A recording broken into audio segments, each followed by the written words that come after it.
Dear students, अस्सलाम वालेकुम रहमतुल्लाहि व बरकातुहू। बेटा, अब हम जो हमारा यूनिट है that is structure of the atom, ये हमारा लास्ट यूनिट है केमिस्ट्री सेक्शन का, जिसको हम बेटा डिस्कस करने जा रहे हैं। बट इससे पहले मैं आपको ये भी बोलूँगा बेटा, एटम्स एंड मॉलिक्यूल्स हमने ऑलमोस्ट कंप्लीट किया है। उसमें हमारा एक टॉपिक रह गया, वो सबसे बड़ा टॉपिक है, दैट इज मोल कंसेप्ट। वो बेटा मैं टीचमेंट के ज़रिए जब मैं टीचमेंट का क्लास ले लूँगा, वहाँ पे मैं बेटा उस टॉपिक को आपको बेटा वहीं पे हम उसको अंडरस्टैंड कर पाएंगे। उसके बगैर हम एक वीडियो भी उसके लिए बनाएंगे, इसीलिए बेटा अभी वो टॉपिक रहा। उसके बगैर जितने भी टॉपिक्स हमने एटम्स एंड मॉलिक्यूल्स में हमने डिस्कस किए हैं या उनका स्टडी मटेरियल आपके पास भेजा है, मैं हर बच्चे से ये रिक्वेस्ट करता हूँ वो उस यूनिट को एक बार फिर जाके उस यूनिट को थॉरोली आप बेटा हर टॉपिक को देखिए, और सिलेबस का जो भी कंटेंट है वो हमने उसमें कवर किया है विदाउट मोल कॉन्सेप्ट, जिसको हम लास्ट पे डिस्कस करेंगे। उसके साथ साथ यही रिक्वेस्ट है हर बच्चे से, वो हर एक टॉपिक को कीनली, और जहाँ पे भी किसी भी जगह कोई कंफ्यूजन होगा मैं आपको बेटा वो अंडरस्टैंड करूँगा। उसके साथ साथ अगर कोई भी टॉपिक हमारे पास अभी रह गया, वो भी हम बेटा आगे जाके हम उसको डिस्कस करेंगे। इन एक्चुअली अगर हम देखेंगे तो हमारा जो लास्ट यूनिट है that is the structure of atom. तो हमें बेटा पहले इस यूनिट में हमें किन किन चीज़ को डिस्कस करना है, क्या क्या टॉपिक्स हमें इस यूनिट में पढ़ने हैं। पहले हमें बेटा इस यूनिट का जो पूरा खाका है वो हमने यहाँ पे तैयार किया है कि किन किन चीज़ों को और कौन कौन से एक्सपेरिमेंट्स को हमें यूज़ करके हम बेटा इस टॉपिक को और इस इम्पॉर्टेंट यूनिट को हम अंडरस्टैंड कर पाएंगे। जहाँ तक बेटा पहले इस यूनिट में हमें देखना है, जहाँ तक बेटा हमें एटम का स्ट्रक्चर देखना है। तो एटम का स्ट्रक्चर हम कैसे देखेंगे, मैंने ऑलरेडी आपको बेटा बताया है। एटम का स्ट्रक्चर जो है, पहले हमारे पास एक थ्योरी आई थी जिसका नाम था डाल्टन। डाल्टन ने एक थ्योरी प्रोवाइड की है जिसको हम कहते हैं डाल्टन एटॉमिक थ्योरी।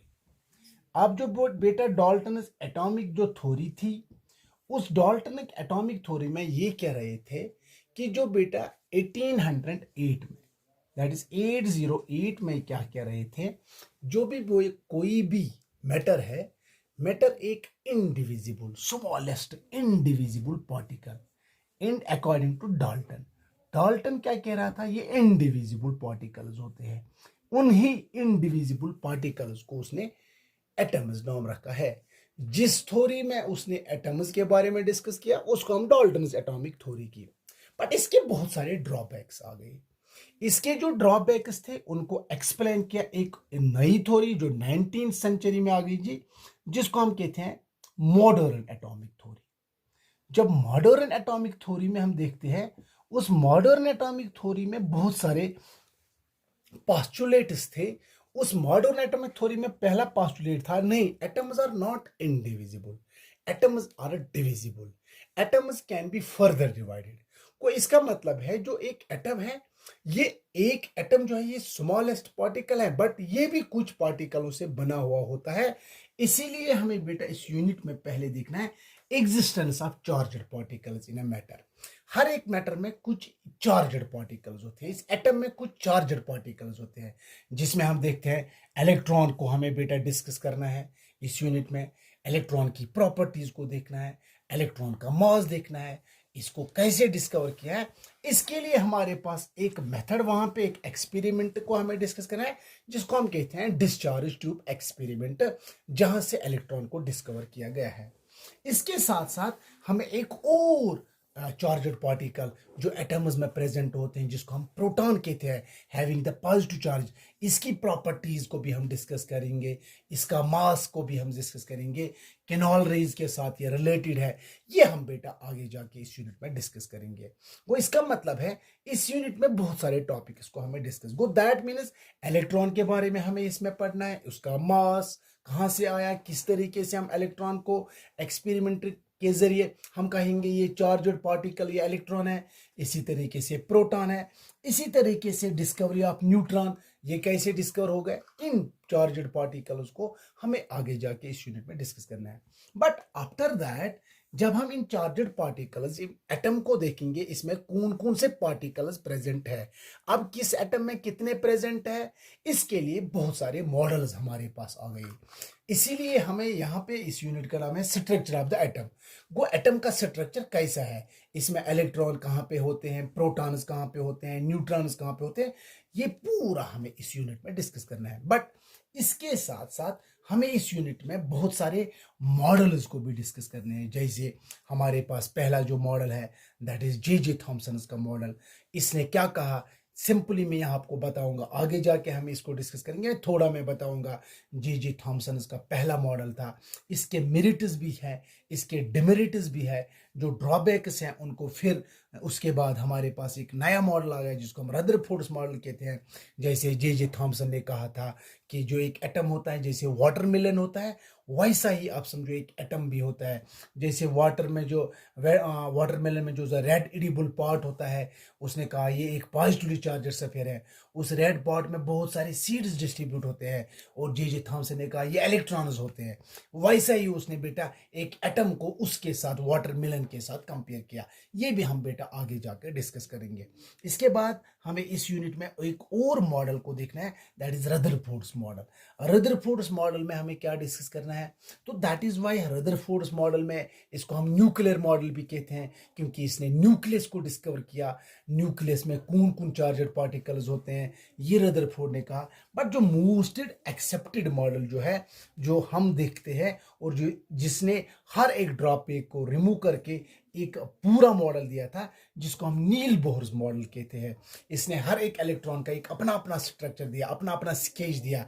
जैसे हाइड्रोजन का स्केच दिया, हाइड्रोजन ऐसे होता है, इसी तरीके से हीलियम का स्ट्रक्चर दिया। वो हर एक एलिमेंट को, हर एक एटम को बोहर मॉडल ने हर एक एटम का एक अपना स्केच दिया, जो हम बेटा आगे जाके इस यूनिट में डिस्कस करेंगे। इसके साथ साथ हमें एक एटम की बहुत सारी प्रॉपर्टीज, इसकी इलेक्ट्रॉनिक कॉन्फ़िगरेशन, इसका एटॉमिक नंबर किसको कहते हैं, इसका एटॉमिक मास, इस तरीके से ये बेटा पूरा खाका जो हमने तैयार किया है, ये हम यहाँ पे बेटा डिस्कस करेंगे इस यूनिट में। अब बेटा जहाँ तक हम इस यूनिट में, ये बहुत सारे टॉपिक्स थे जिनको हमें बेटा आगे जाके हम आराम से हर एक टॉपिक को एक दिन में हम बेटा कंप्लीट करेंगे। तो इसमें मैंने ये आपको इसीलिए रखा है, ये आप लिख कर रखोगे ताकि आपको पता चलेगा कि हमें किन किन टॉपिक्स को इस यूनिट में हमें बहुत सारे टॉपिक्स को डिस्कस करना है। जहां तक हम बेटा मॉडल्स की बात कर रहे हैं, जैसे मैंने अभी बताया कि जो पहले अगर हम देखेंगे थोड़ा सा हम बेटा जे थॉमसन का मॉडल देखेंगे।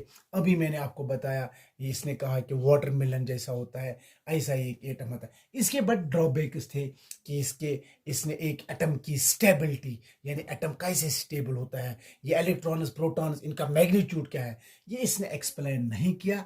तो दैट इज वाई इसके बाद हमारे पास रदरफोर्ड का मॉडल आ गया। बट इसके भी कुछ ड्रॉबैक्स थे। रदरफोर्ड ने क्या कहा था, इसने कहा कि जो एक एटम होता है, इस मॉडल को हम न्यूक्लियर मॉडल भी कहते हैं। इसने कहा कि हर एक एटम में एक स्मॉल स्पेस्ड स्फीयर होता है सेंटर में, जिसका इसने नाम रखा है न्यूक्लियस। इसमें भी बहुत सारे चार्जड पार्टिकल्स होते हैं, जिसको रदरफोर्ड ने प्रोटॉन्स नाम दिया है। इसके बाद इसने कहा जो इलेक्ट्रॉन्स होते हैं, ये हर एक एटम के न्यूक्लियस के इर्द गिर्द राउंड करते हैं अपने अपने ऑर्बिट्स में। बट इसका भी ड्रॉबैक था कि अगर एक इलेक्ट्रॉन रिवॉल्व करता है न्यूक्लियस के इर्द गिर्द, वन से time will come and this electron जो है, जो रिवॉल्व करता है अपने ऑर्बिट में, ये एक्सेलरेट होके अपनी एनर्जी को रेडिएट कर सकता है, लॉस कर सकता है, then this electron can be fall down. तो दैट इज वाई रदरफोर्ड ने भी एटम की स्टेबिलिटी को एक्सप्लेन नहीं किया।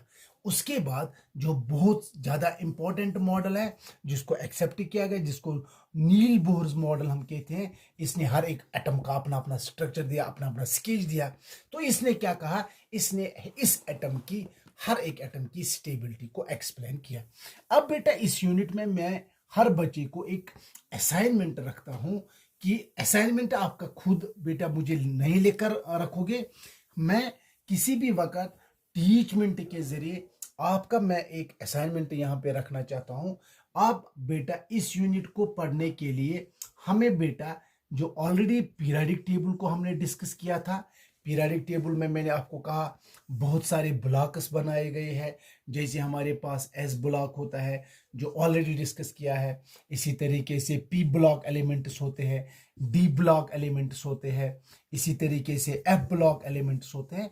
ये बेटा बहुत सारे एलिमेंट्स को, मेरा होमवर्क यही है आप हर एक ब्लॉक के जितने भी यानी अप्रोक्सीमेटली जो 118 एलिमेंट्स हैं, आप हर एक एलिमेंट का नेम याद रखोगे, इसके साथ साथ इनके सिंबल्स को देखोगे, इसके साथ साथ सिंबल्स के साथ साथ हर एक एटम का, हर एक एलिमेंट का एटॉमिक नंबर याद रखोगे।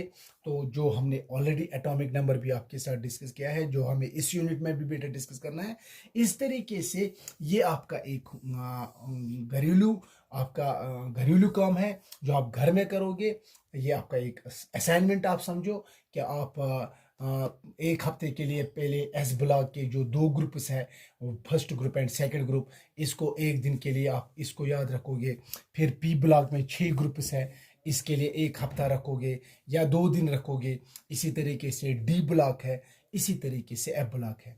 अब बेटे यहाँ पे एक छोटा सा असाइनमेंट मैं रखूंगा, आप घर में इस एस ब्लॉक के 2 ग्रुप्स को याद करोगे। इसके साथ साथ एस ब्लॉक के जितने भी एलिमेंट्स हैं इनको पहले आप मेमोराइज करोगे, याद करोगे। उसके बाद मुझे सिर्फ आप एस ब्लॉक के एलिमेंट्स को अपने मेरे पर्सनल व्हाट्सएप नंबर पे सेंड करोगे।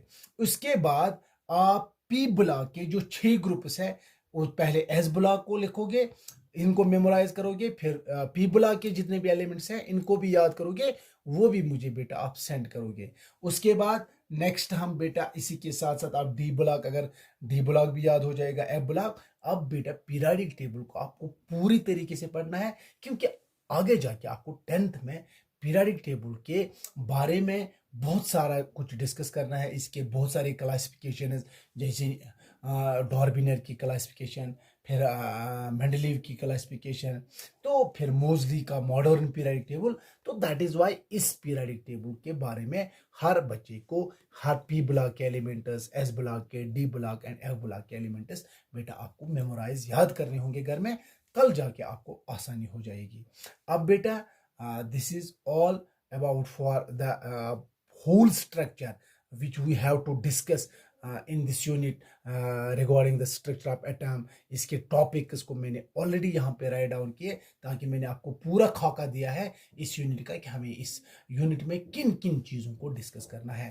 Thank you dear students, have a nice day.